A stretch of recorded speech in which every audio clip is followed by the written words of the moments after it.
Hello everyone, আসসালামু আলাইকুম। কি অবস্থা সবার? তো আজকে আমি সকাল সকাল উঠে চলে যাচ্ছি আমার মুরগির শেডের দিকে। তো মুরগির জন্য নিয়ে গেছিলাম এক প্যাকেট খেজুর। খেজুরগুলো আমি কেটে ঢেলে দিচ্ছি মুরগির থালে। তো তারপরে চলে যাব আমি চাষের জমির দিকে। তো কালকে রাত্রে আমি এক প্যাকেট পেঁয়াজের বীজ আনছিলাম। তো ওই বীজগুলা রোপণ করার জন্য একটা জমি সেট আপ করতে হবে, তাই চাষের জমির দিকে যাচ্ছিলাম। তো যেতে যেতে পথে দেখা গেল আমার একমাত্র প্রতিবেশী কালুর সাথে। তো কালু তো আমাকে দেখে ভারী খুশি, ওর সাথে কতক্ষণ বক বক করে চলে গেলাম। তো আসলে মানুষ তেমন দেখে না, কারণ ওরা হচ্ছে ইউটিউবই আর কি। আর ইউটিউবে কিন্তু একদম সম্পূর্ণ ব্যান এই সৌদি আরবে। তো ওরা নাকি শুনছি আমি হাঁটে হাঁটি চলে আসে। ও নাকি হাঁটে হাঁটি চলে আসছে। অনেকদিন লাগছে, যে 15-20 দিনের মতো লাগছে নাকি হাঁটি হাঁটি চলে আসছে, ওরা বর্ডার ক্রস করছে অবৈধ পথে। তো এভাবে ওরা চলে আসে আর কি।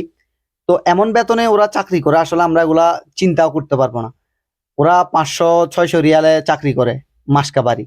তো যা বাংলা টাকায় দাঁড়ায় আর কি, 15 হইতে ধরেন এভারেজ 20,000 টাকা এরকমের মতো।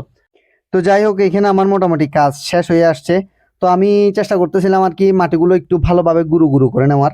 কারণ মাটি যত গুঁড়ো গুঁড়ো হবে, যত মাটিগুলো একটু হবে, লুজ হবে, তত পেঁয়াজটা একটু ভালো হবে। তো আমি পেঁয়াজের বীজগুলো আনছিলাম, যে পেঁয়াজগুলো ওগুলো হচ্ছে খালি পাতাগুলো বিক্রি করে আর কি।